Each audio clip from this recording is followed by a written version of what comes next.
Hi, everyone. Welcome to Hello. welcome today to the Master PAL series. We're going to be doing module 1 today, and it's just an introduction to this program. It was a wonderful program that was developed by the wonderful Tabitha Jones-Wohleber, and she was so amazing and made all of this information and materials available on PrAACtical AAC. And so we thought it would be a great series to put up here on YouTube and to work through with our school teams. Yes, so it's great. Each of her modules goes into different partner communication skills. So they're just full of great information and great resources and great videos to help us develop good communication partner skills. So we're really excited that you're joining us for this training series today.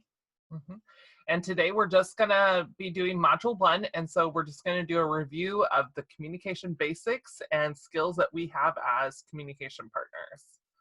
So I am Jeanna Antrim. I am an AAC facilitator for the Belleville Area Special Services Cooperative. And hi, I'm Maggie, Judson. I also work for PrAACtical as the AAC therapist as well. So we're so glad that you're joining us today. So like Jeanna said, Model as a Master PAL, it's a full training series that goes into lots of different communication partner skills. Master PALs, each of them stands for a different skill that we're going to be working through, learning about, and working on applying to our practice so that we can be great communication partners for our kiddos that need AAC, that have language needs, and complex communication needs. So something we wanted to touch on to keep in mind as we're working through this program. We will be talking a lot about AAC throughout today and throughout the entire training series. But the communication partner skills and strategies we're discussing, that we're practicing, that we're learning about, and that we're trying to apply to our practice will be really great when you're working with any student with language needs, any student with communication needs. So if you're hearing that AAC and you're like, well, I don't have a student that is using AAC right now, the communication partner skills you'll be able to apply to your practice to work with any of your students.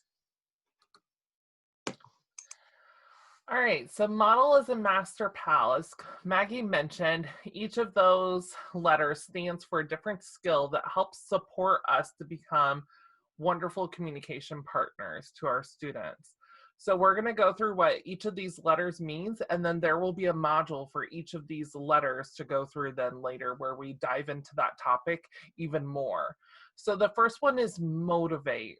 We have to be natural and motivating for our children. We have to create that desire for them to want to communicate. If we're just doing a boring old activity that is not of interest to them, we're not going to get much communication. But if we're motivating and engaging, they're going to want to communicate to us. Exactly.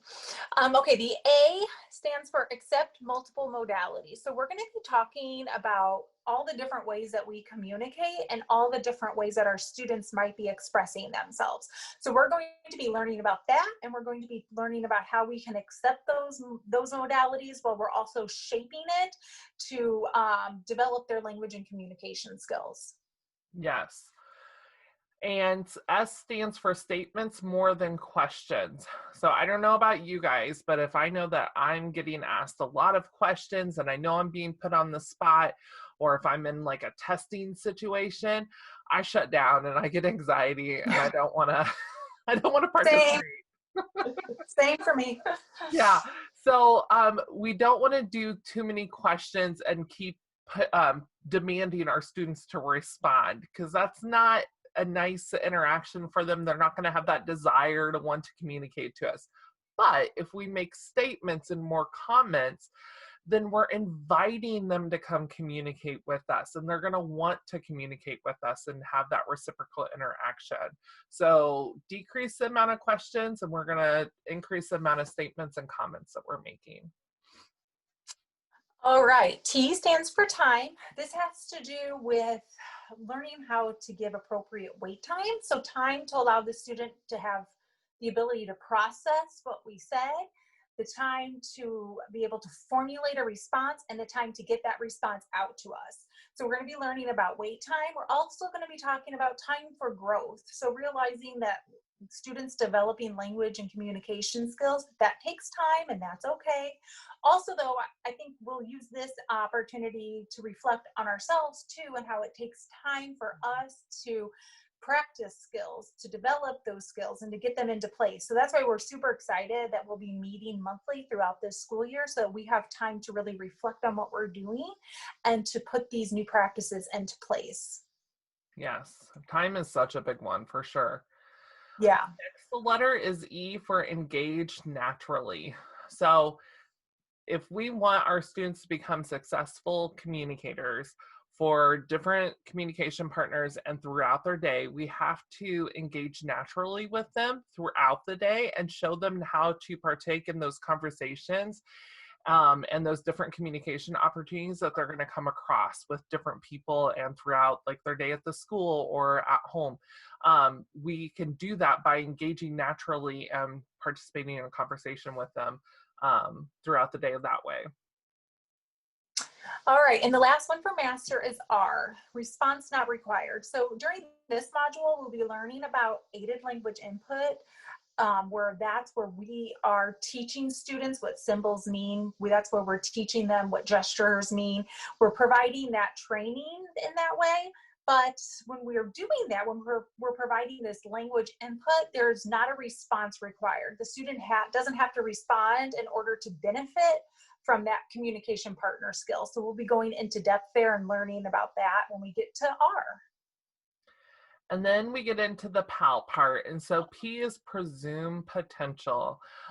This is a big one. I even have a sign in my little cubicle about it, presume potential, because every student and child has it. They have the potential and they have the capability. It's upon us to be good and master communication partners for them to help them navigate and find a way to access a good communication system for them, and then to be able to participate in communication in these different environments by us teaching them. So the potential is always there, and we need to presume that they are able to understand and they are able to communicate back to us on these different subjects and everything. I think for this one, Jeanna, it'll be like we'll probably have time to discuss mindset for us as the educators and the communication partners, how we might have to change our mindset a little bit to encompass that. So that'll be a great one. Another awesome one that I'm really excited for is A, appropriate prompting. So this is where we will go through an appropriate prompt hierarchy to learn what cues and what prompts we should be providing the student as we're trying to teach them communication skills. So this will be a great one where we get to go into a lot of different skills that we need to develop as communication partners so that we are providing appropriate prompting. And then our last letter is L, so let the child lead. This is great because you can, I don't know about you guys, but whenever you follow a child's lead and follow their direction on what they're interested in and motivated for, those are sometimes the best sessions. So following their lead, because then we're going to find out what they're interested in, like I said, what they're motivated for, and we're going to get lots of communication because that desire for them to want to communicate and share about their interest or whatever the activity is, it's already going to be there. So whenever you let the child lead, they're going to learn so much more because they are interested and that desire is there. Yes, so now that we've gone down and we've talked about what everything it means in Master PAL, let's take a minute to think about what the words master and PAL mean. All right, so master, it can be a noun or a verb. So when we're thinking about master as a noun, it means you're a skilled practitioner in an activity. As a verb, it means that you are gaining knowledge or skill in something. So some synonyms that could work for it is expert, professional. So when we're thinking of learning skills to become a master in it, we know that we're going to take time to reflect on our own practice. We are going to self-reflect, and that we're going to be willing to get a little uncomfortable as we try new things so that we can grow ourselves as a professional and so that we can better support our students that have communication needs. All right, and then pal means a friend, or some synonyms that make it a little bit more fun are like buddy, comrade, companion. And so we're going to be that for them as well. We've talked a lot about being motivating, acting, or engaging naturally and everything. And so that's where this kind of comes into play. We're going to be masters, like Maggie said, where we're going to gain the skills and be knowledgeable and teach them and know how to interact and be good waiting partners and everything. But then this pal comes into play where we're creating that desire and that interest in communicating back and forth with us. And I think that's where the magic lies in this training program, where you're combining both of those. So it's going to be really exciting as we go through each module and learn more about it. So I'm very excited. Yeah. All right, so the next area that we're going to talk about are the Communication Bill of Rights. So this is a great document that was put out by the National Joint Committee for the Communication Needs of Persons with Severe Disabilities, along with ASHA, the American Speech and Language Hearing Association. They came out with this document to describe the communication rights that all people have and things that we need to keep in mind when we are working with students or individuals that have communication deficits or complex communication needs. So we have a little video that we wanted to watch first.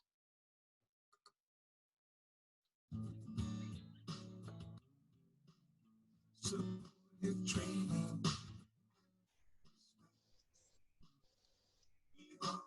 Become a star by learning how to help people communicate. Let's get started.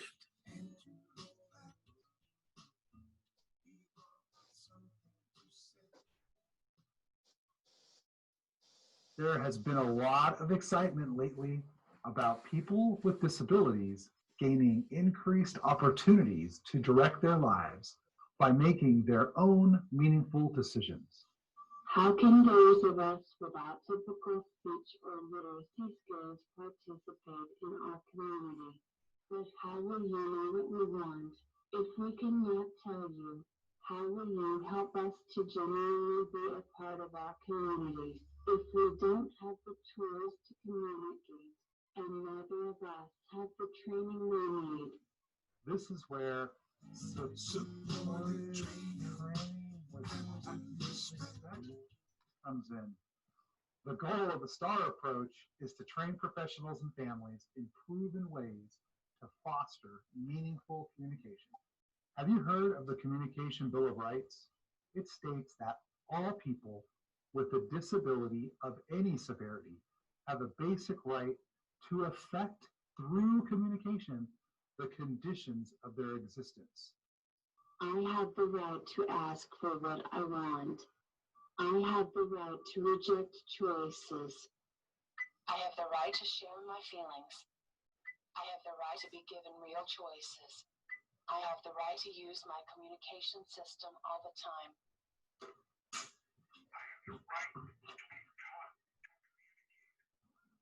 I have the right to have genuine interaction with others. I have the right to access information and technology. I have the right to be treated with respect. I have the right to be listened to. I have the right to have a working communication system and a backup system. I have the right to know my schedule and my world. I have the right to be spoken to in a dignified manner.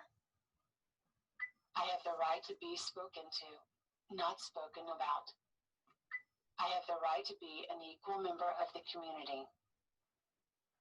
If you presume I am incompetent, you underestimate my abilities, you limit how others perceive me, and you deny me opportunities to learn.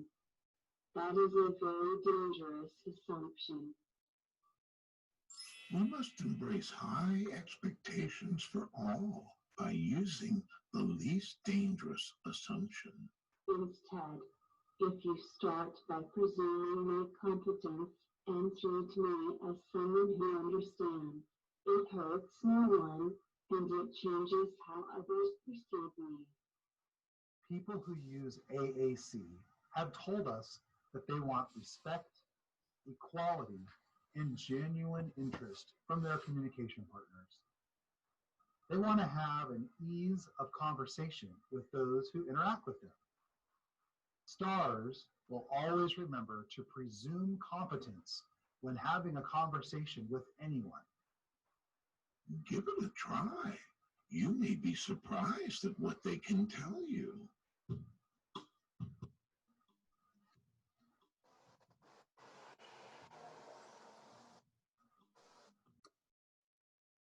All right, so we just finished up that video. So if this is the first time that you have heard about the Communication Bill of Rights, or maybe the first time that you've kind of read through them or seen that video, just take a minute to reflect on all of those different rights that they put out. Those are going to be kind of consistent coming up throughout these modules. But the one that we really want to focus in on today is that they said in there that they have the right to be taught how to communicate. And so that's where it comes to be our responsibility as the educators, that we need to learn and we need to apply what we're learning into our practice. So that's why you guys are here. We're so excited to be doing this as we go together and learn all of these skills so that we are providing that right to our students, and we're excited to learn. All right, so we've thrown this term around, AAC, and if you are unfamiliar in participating in this series, AAC is just augmentative and alternative communication. And it really is an umbrella term because it encompasses quite a bit.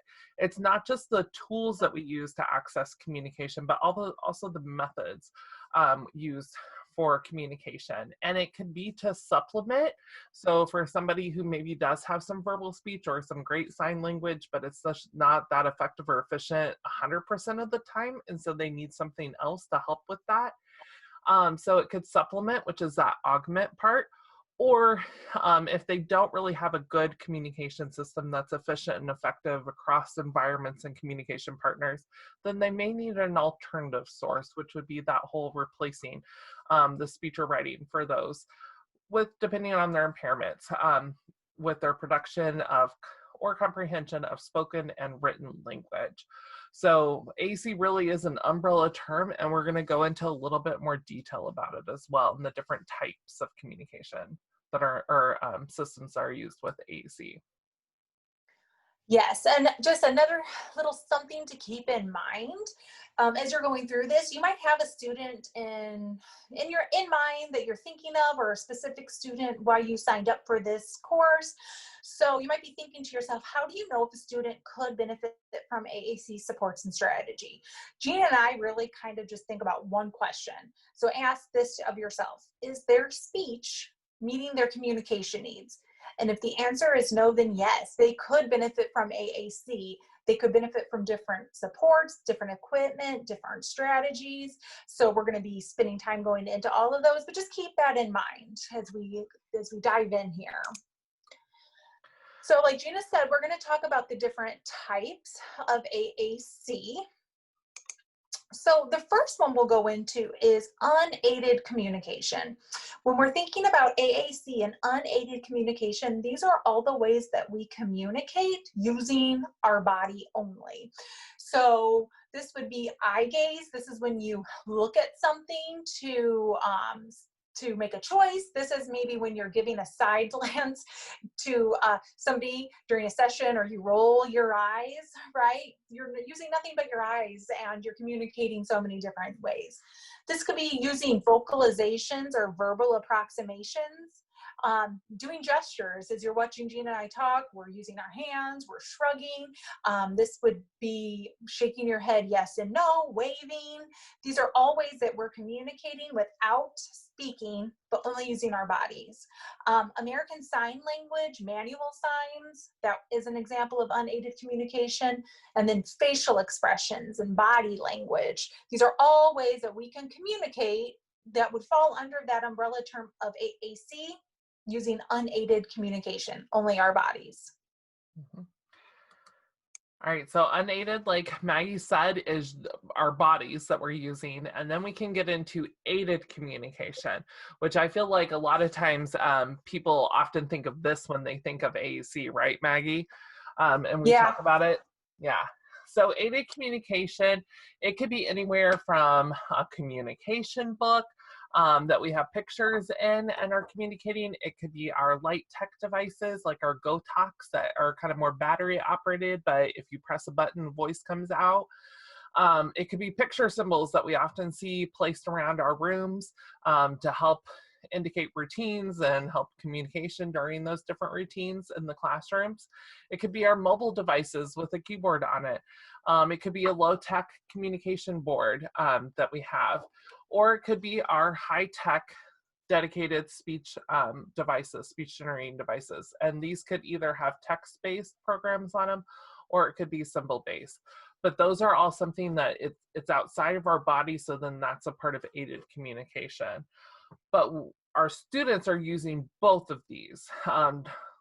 Just like we talked before about how we're multimodal communication partners when we are going through the Master PALS continuum, our students are too. They're going to use multiple modes of communication. So they'll have a little bit of unaided and they're also going to have aided. So whatever's working for them, they'll be able to communicate through both. Exactly. We've said it, we may have already said it, and we'll be saying it a lot, AAC system. So it's not just one thing. If you have a high-tech speech generating device, that's the only thing that you use to communicate. No, we use all of these different areas. We use aided, we use unaided. So it's just thinking of all of those ways can help us communicate. They're part of an AAC system. But now, something exciting, we get to make our own AAC. So we have a little activity for you guys. All that you'll need is a piece of paper and a pen, okay? So get a piece of paper and a pen, and we would love for you to participate in this activity with us. So take a minute here and look. There's different ways to fold your piece of paper, and you can choose how many sections you're going to fold it into. So you could fold the paper in half to just do 2 sections, or fold it in half again to do 4, so on until you could fold it in half enough to get up to 32 sections. So get your piece of paper and decide how many sections you want. Jeanna, I'm thinking I will fold my paper into 4 sections. What are you thinking? I'll do 32 then. Okay.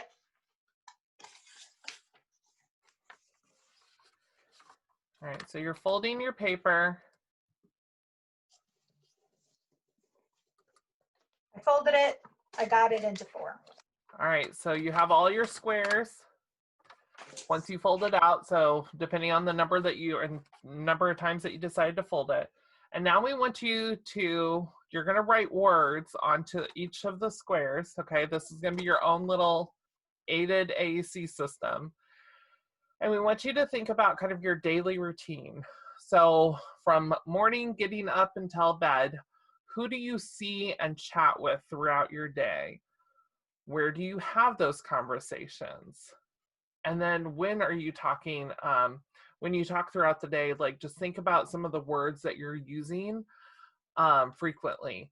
And then we want you to kind of think about, okay, what words and number of squares do you have can you write down to help you communicate to those different people in those different environments and on the different topics that you discuss throughout the day. And so we'll give you guys some time to go ahead. Or if you need to pause this, if it's taking you a little longer as you make choices on the vocabulary, you could pause this here too, but we'll just give a minute while we fill in ours. And I think this is a really great example of how to practice thinking through what AAC looks like and feels like for our students. So I'm going to write in my words.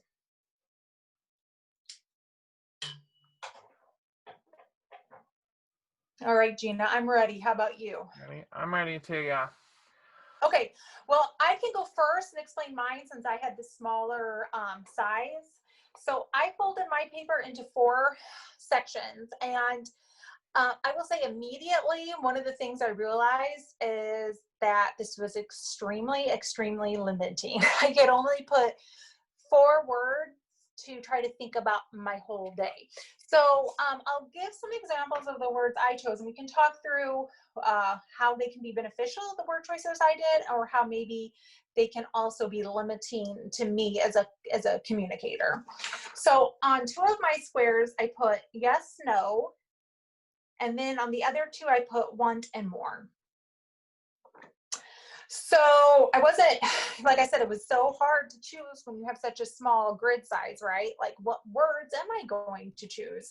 So now when I look through this list, I think with my words, am I able to greet others? No, I don't have that vocabulary available to me. Am I able to request a preferred item or activity? Well, I do have want and I have more. And these can be great words to start with because I am able then to request a activity or request something. But the word choices of them, want and more, it kind of puts me in the passive role. I have to wait for those choices to be given to me. And they really are only getting me to be able to request like things that I need. I'm not able to really maybe request my favorite song, or I'm not able to request coffee in the morning. If I just say want, no one's going to know what that means. So they are limiting there. Am I able to indicate a refusal or dislike? I guess I could kind of do that with no. And yes and no can be really great choices because they allow me to answer questions. However, again, it puts me in that passive role of yes and no. The only time I would use them really is if I'm being asked a question. And we talked about earlier how asking kids questions over comments is can be kind of limiting to them as a communicator. And so these are really limiting me. I'm only able to use yes, no if someone asks me a yes, no question. I'm not able to tell about something that has recently gone wrong, and I am not able to share about my family. So really, these words it's going to be tricky. There's some value and use of them, but with that small grid size, it can be difficult.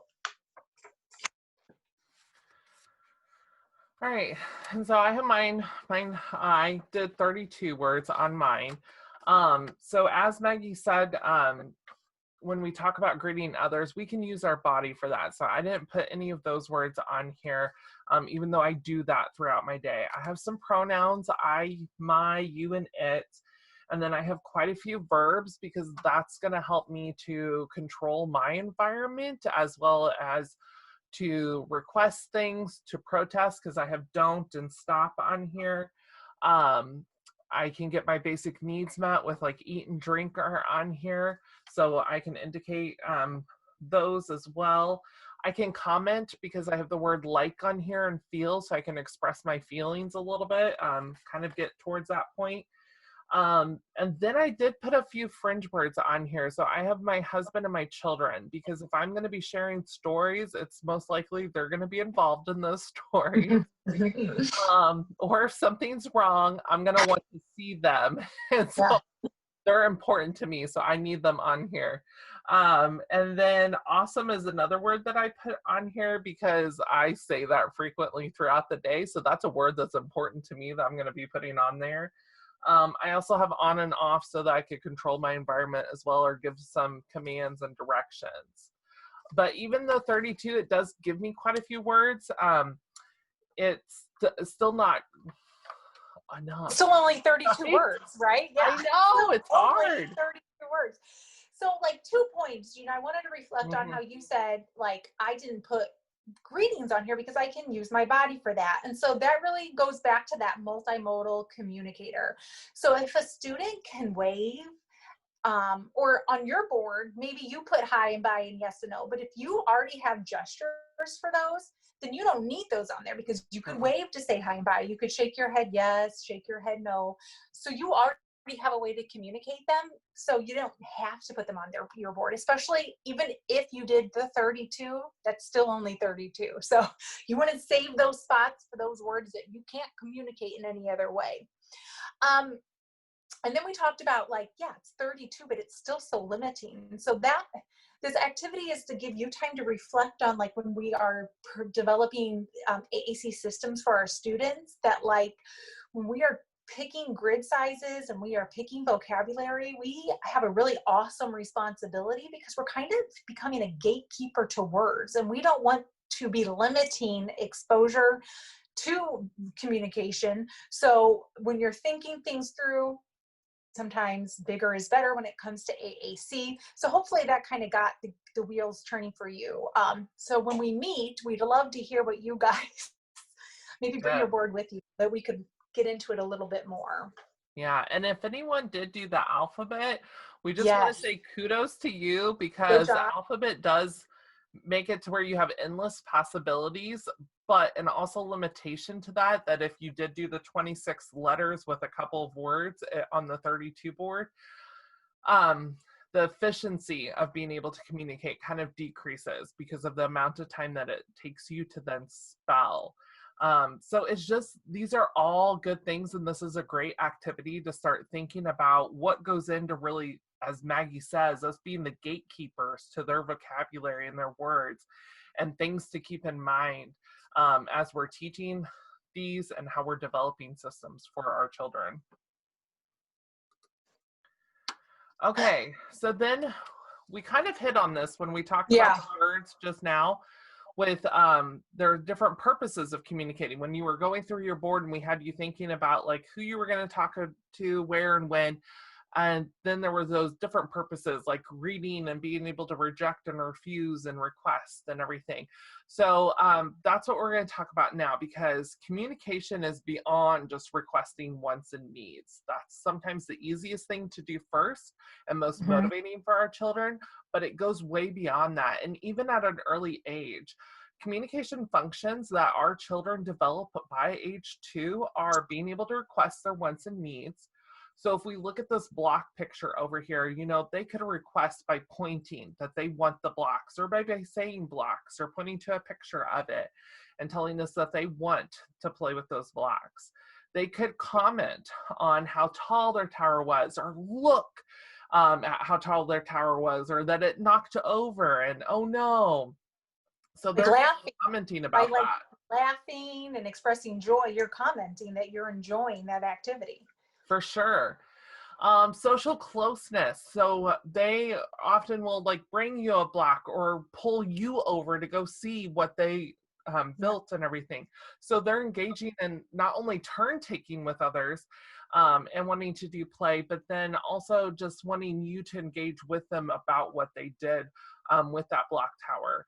And then refuse, you know, don't knock it down, or no, they don't want those type of blocks. They want a different type, or they don't want blocks at all. They can refuse. So those are all developed by age 2. But then closely after that, other functions of communication are developed as well. So they're able to start asking questions about the blocks. You know, where did the green block go, or where did the triangle one go? They can respond to questions about, like, you know, what did they build and how many blocks are in that maybe. And then they can share information. So they could maybe share a story about building blocks at home with grandma, or they can tell you about what they built, that it was a castle, and tell you the different parts of the blocks that they built. So we just need to keep these in mind, that communication is beyond requests and needs. Yes. For sure. Yeah. And that we need to be teaching that. And we're going to hit on that a lot throughout this program as well, that we're going to be teaching how to naturally go about showing these different purposes of communication. All right, so we have a video here, and we wanted to show it because it's a video of a parent doing an activity at home. They are using Aided AAC. They have a high-tech speech generating device. The mom's doing some really good partner communication skills. She's doing that aided language input, but the thing we really want you to focus in on are the different functions of communication that she's working into this activity. Pay attention. Is she only working on requesting like what he wants, or is she doing comments? Is she asking questions? Is she doing social closeness with her son? So pay attention to those different communication functions that you see happening in this interaction. Oops. Let me go back.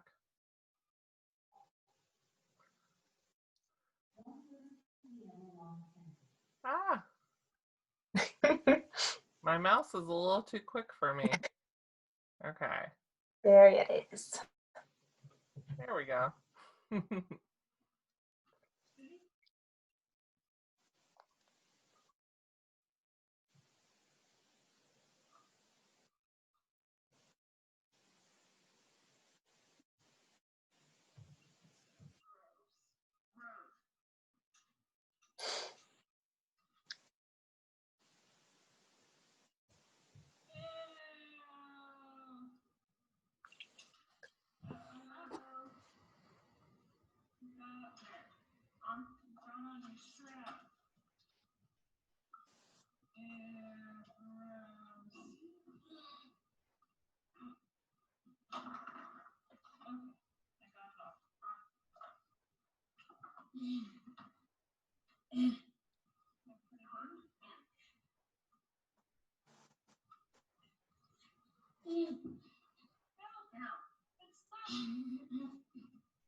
Put it in, and then we'll watch it. Watch. Oh, it's stuck. Okay, do you think it's going to stay in? Wait. Or do you think it's going to come out over the top? Wait, let's watch. I'm going to watch. Do you think it's going to stay in? Or do you think it's going to come out all over the sides? Ew.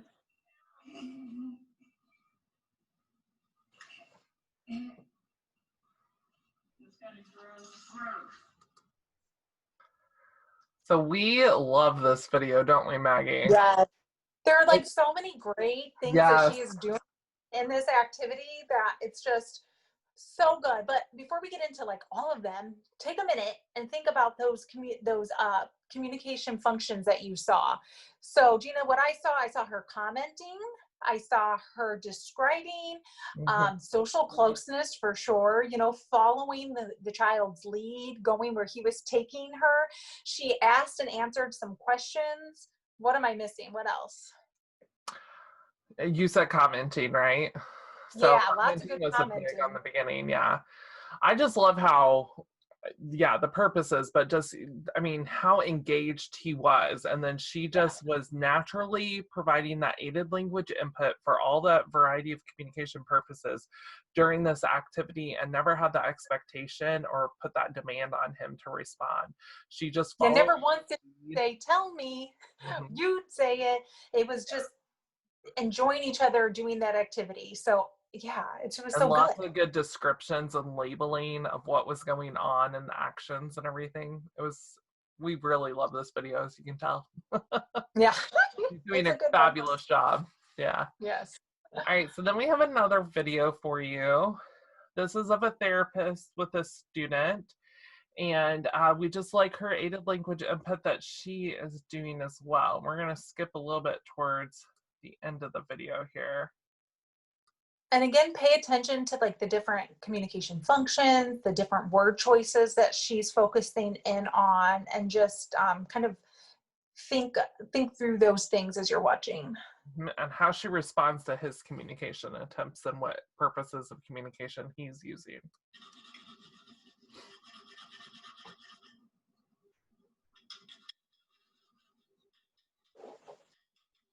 What we blanket should we sing whistle. I can help you. Yes. I can help you with something. Oh, the guitar. I don't have the guitar today. Whistle. Whistle, sure. No. You? Whistle. Whistle.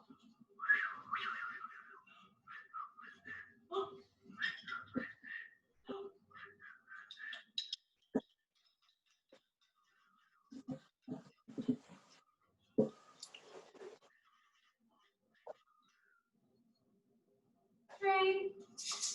Oh, we got my maracas.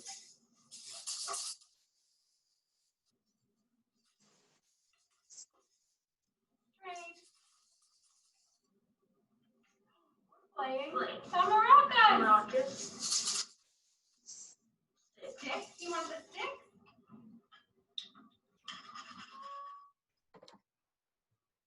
So that's another good example of different variety of communication functions, all within one activity. So you saw him requesting assistance, and then requesting the activity of the whistle and the guitar, and then requesting the trade, and then she's just labeling what we're doing. We're playing with the sticks.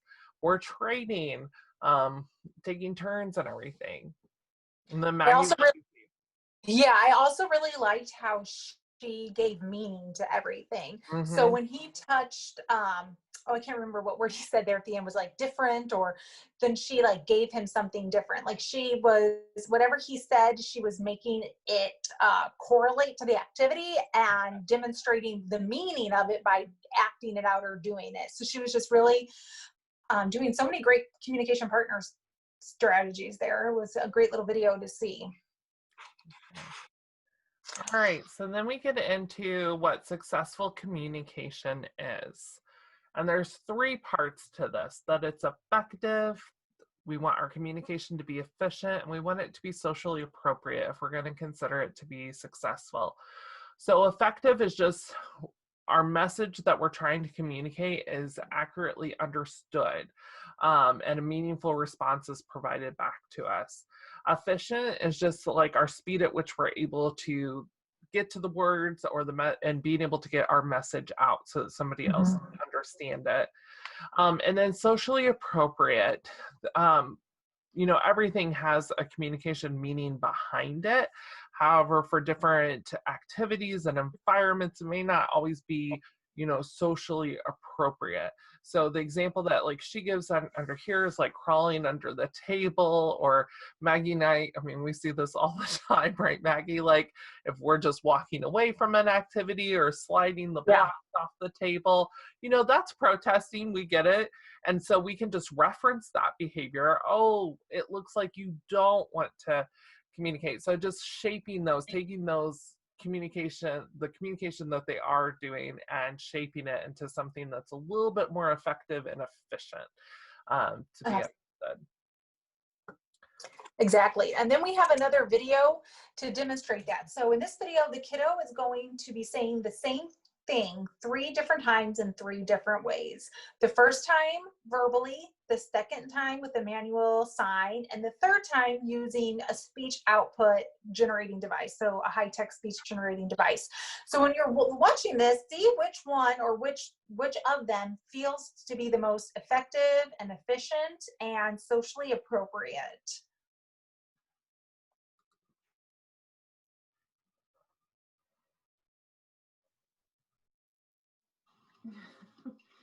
Hey, Will, you stay there, okay? When you're in the car, what do you like to watch? Maybe. Can you show me with signs how you say it? No, with signs. Say it with signs. Don't use iPad yet. How do you sign? Baby. Oh, good job. You want to say it with the iPad? Okay, what do you like to watch?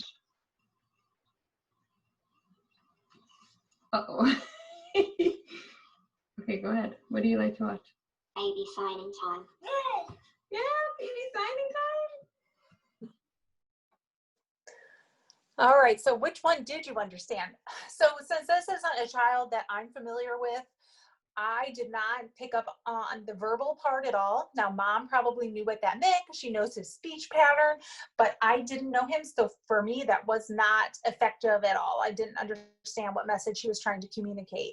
Again, the manual communication sign, that's a great additional modality to use to express yourself, but I didn't understand that. So I didn't know that he was requesting what song he wanted. But when he used that symbol, he was able to say exactly what he meant. So in that situation, the speech generating device was definitely the most effective and efficient and socially appropriate way to communicate that message. So again, after watching that video, while we were able to look at those 3 different modalities and the 3 different ways he was communicating, kind of the main takeaway from that was that he was exchanging a message with us. It was between 2 people to have an interaction. And he was expressing something that we didn't already know that he was thinking. That's what true communication is, when you're expressing something that your communication partner doesn't already know. So we really want to keep that in mind as we are building the language skills of our students, that the ultimate goal is for them to be able to tell us what's on their mind, to be able to talk to us and share thoughts and feelings. So from that, we really need to think through a robust communication system for our students that have language needs and complex communication needs. All right, and so different when we think about a robust communication system, we need to think about a couple of different features. So a learnable symbol set is one of them. So if we have a child who has cortical visual impairment, we need to think about the symbols and how those symbols need to be colored and pictured so that they are able to actually learn and then be able to communicate using those symbols. Symbols presented in a consistent and meaningful pattern. So when a child is learning to say a symbol and that this symbol is going to say a word, they're also learning that motor program that it takes. That is part of them learning that word to where they go to access that word. And so we just need to be thoughtful that whatever system we're starting out with, that it's a system that can grow, and as it grows into a robust communication system, that we're keeping some of those words and pictures in the general same area so that they're able to continue with that motor program that they've initially learned for the gesture that is essentially made to say that word. An example, I was going to jump in, sorry. No, Jeanna. yeah, go ahead. I was going to share an example for this that kind of helps us, I think, wrap our head around that concept. So each of us has a symbol set that we are familiar with that we use every day based on motor plan, and that's the QWERTY keyboard. So all of us are familiar with a QWERTY keyboard. Most of us probably don't even have to look at the keys while we're typing because we have that strong motor plan. We know exactly where those letters are located. But if somebody would bring us one of the different organizations that are out there for a keyboard, we would not be able to be effective and efficient anymore. We would have to look for each letter as we're trying to type it.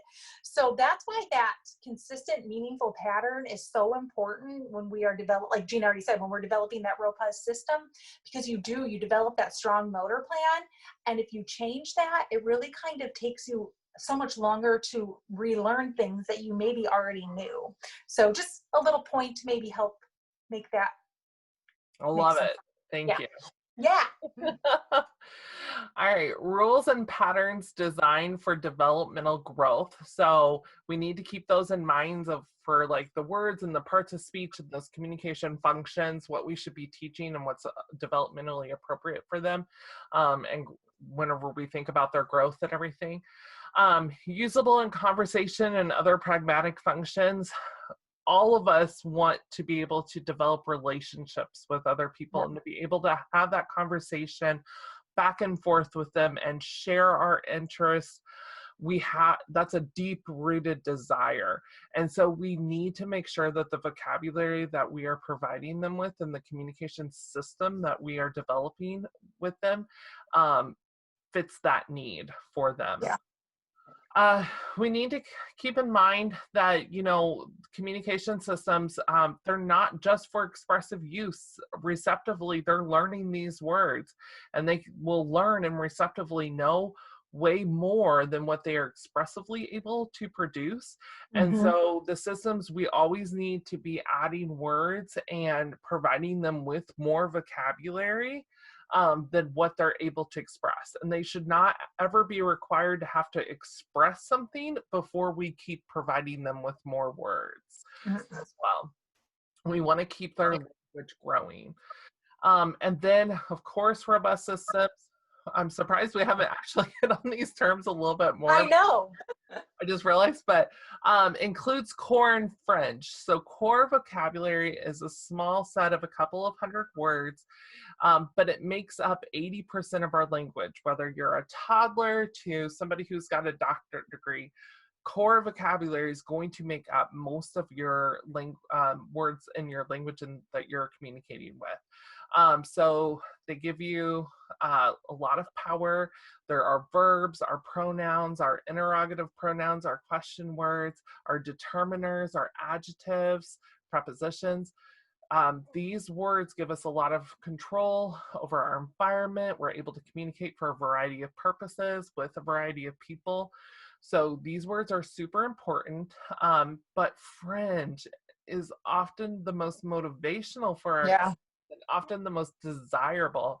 So whenever you're doing a communication system, just like in life, it's about finding balance. It's about finding balance with our AAC systems and the words that we're providing. We have to give them the core and a lot of it to be able to communicate across environments and for different purposes, but then we need to have that fringe there because they can set a topic then that they want to communicate about or be a little bit more intentional with what they're requesting for their desires and interests and everything.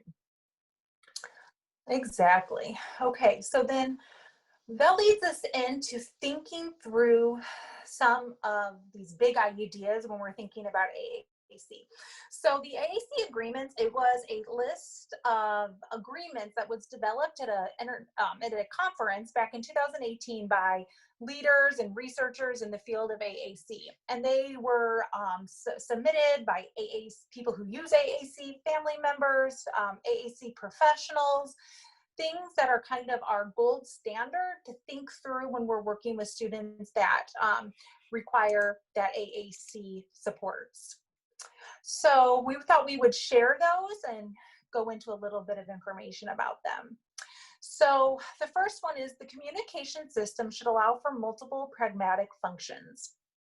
And this is when we're thinking, like we've stated, that we need to have a system that is robust so that we can socially connect and that we can communicate for a variety of reasons, right? We've already established that only being able to request and using AAC system only to request is going to be limiting and isn't true communication for our students.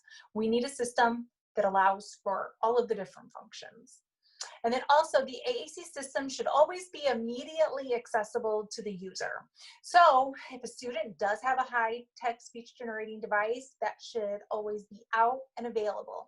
However, we know with technology, and especially, I'm sure you guys are all experiencing this now even more than ever, technology can fail us. It is a gift, but it can also like break our heart when it's not working. So that AAC system, like we said, doesn't just include a high-tech device, it includes those low-tech backups. So we should always have some form of AAC out and about. We like to think of it as a 3-second rule, that if you're wanting to talk about something, if there's a communication opportunity that presents itself, within 3 seconds, you should be able to gain access to some sort of AAC supports so that you can take advantage of that. So this could be having manual communication boards out and about all over the classroom, wearing a manual communication board, having the student carry their speech generating device on the strap and carrying it around the room, having those extra visuals up, lots of different ways to make that happen. All right, so then we come to the agreement that to accept any mode of communication as valid, as long as your communication partner understands what it means. Don't require the individuals to repeat themselves in another modality. And do model, though, the response in the modality that you are trying to teach. This is a big one, especially I feel like, Maggie, for you and I both, whenever we're introducing AAC to a new school team for the first time, I love it when this question comes up. Yeah. It happened the other day, and I was like, kudos to you for thinking ahead and thinking of that and wanting to know how to deal with that situation.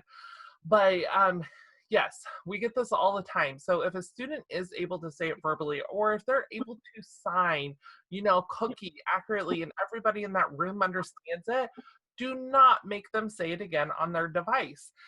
We don't go around saying it and then having to repeat ourselves again.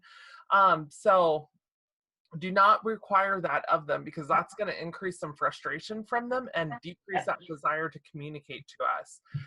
But what we do in that instance is that we will then provide that aided language input of their response and maybe add on another word to it in the modality that we're teaching. So if they sign it to me, or if they're able to verbally say it to me, I'm just going to show them where it is on the device whenever I'm responding back to them, so that if maybe it is another communication partner that is unfamiliar, or if for some reason they have a breakdown and are not able to say that word in another situation, they know where that word is stored. Okay, the next one, everyone is a multimodal communicator. A communication system should include multiple modalities. We've touched on this multiple times, and it goes back to what Jeanna was saying right then before too, that if a student's able to say cookie or sign cookie, accept it, that is multimodal communication. We know that that is part of their AAC system. We all do this. We're all multimodal communicators. Our students are. Accepting it and just moving on, that's the way to build up those communication skills. Also, modeling should be used to facilitate growth in communication. We're going to be touching on this and probably so often throughout these cohorts, these sessions, but you'll also hear us call it aided language input. It is essentially us talking in AAC. So when we say a word, we also say the word on the AAC system. Either we sign it, we gesture it, we touch it on a symbol, we touch it on a speech generating device. And this is such a powerful way to grow our students' receptive and expressive language skills and ultimately their communication skills. All right, a single switch or sequence switch device is appropriate to use as a component of a multimodal communication system. So again, we keep hitting this, that a device is not just their AAC system, it is system. So there are multiple ways for them to communicate to us, and including switches within that, as well as the low-tech board, signing, gestures, their facial expressions, and that high-tech speech generating device is all part of it, and all of it is appropriate. Allow the student to participate in a natural conversation at their communication level. So we talked about being natural and teaching them how to communicate throughout the day and have conversations with different people, but let them do it at their level. If their level is only one word, that's fine. We're going to, as you saw in those videos, the one with the therapist where she took what he said and then added more to it and relayed it back to whatever the activity was.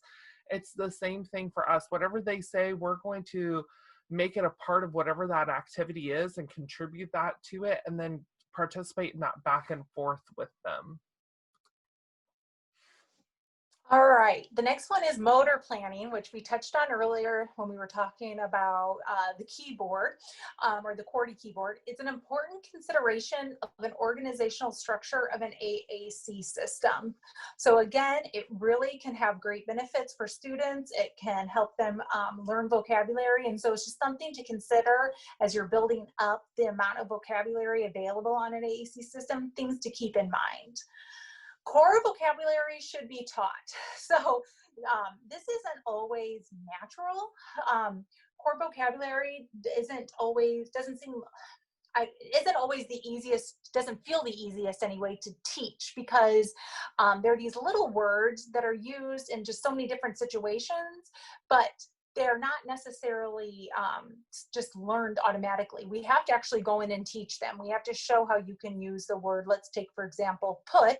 We have to show and teach how you can use that word in lots of different situations and lots of different contexts for lots of different reasons to help our students learn. So core vocabulary should be a focus in our lessons and in our sessions to help teach that. And then the AAC system should never be removed for disciplinary reasons. So when a student has an AAC system, it needs to be looked at as their voice, a way for them to communicate. If they are maybe touching a button repeatedly, if they are turning the volume up and it's really loud, that's not a reason to take the device away. We need to shape behavior around that so that we can help they can learn that social appropriate way to communicate. So Jeanna, like when we were talking about this earlier, you were saying like, if you're at circle time and the student keeps touching play, what would you say to a student who's verbally doing that if they're using their speech? And you would say, right now we're not talking about play. We can play later. Right now it is circle time. We need to do our circle time work. You would help shape that and give them supports. You wouldn't make them leave the group necessarily or things like that. So it's just considerations for us as well that the AAC system can't be removed because we feel like they are being distracting with it or not using it appropriately. Exactly. All right, and then a couple of our last agreements here is the student should always have access to their communication system even while engaging in academic or leisure activities. So we kind of hit on this a little bit before with one of the other agreements Maggie did, but our 3-second rule, you need to have communication, some form of it, always available. So that's why, you know, Maggie and I are always walking in like Oprah with our Yep. communication boards. Everyone gets a board strapped to us. We have them ironed on to things. And this is why, is so that we have communication within 3 seconds. Because if you don't do that, you're going to lose a communication opportunity because, you know, they're going to have that desire, they're not going to have access, and then it's lost. And so we don't want that. And so always have it available. And it's a visual reminder for us too as adults to then be providing aided language input wherever we are. So I like it for that reason too. Modeling should allow for growth in the individual's communication.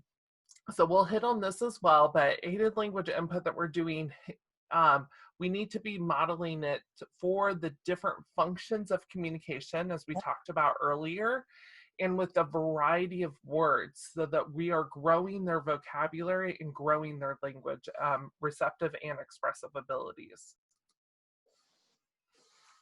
All right, so I feel like we've touched on these, but let's do them again because they're so good.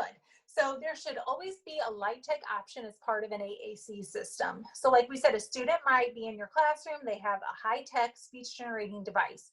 Awesome. That might be one of their main parts of the way they communicate with you, but we have to have light tech options as well. One, because like we said, we know technology can break, it can run out of batteries, it can be left at home, it could not be working that day, it might need an update, and we can't do that right now. We always have to be prepared for that, and that's why we've been, I think, saying over and over again that that is only one part of the AAC system. We have to be prepared, and we have to grow that student's AAC system to include low-tech backups as well so that they can communicate no matter what's happening around them. Repetition with moderate differences is important to avoid habituation. So this is that repetition with variety. Well, we might do the same kind of schedule every day. Within that schedule, it should be a little bit different so that we are teaching words in a way that becomes more integrated into what they're doing. So like, for example, again, if we pick a core word put, we don't just want to teach the word put one way, like put toys in the basket. We want to teach it in lots of different ways so that students have the opportunity to see how things are flexible. And then modeling, or ALI, stands for aided language input.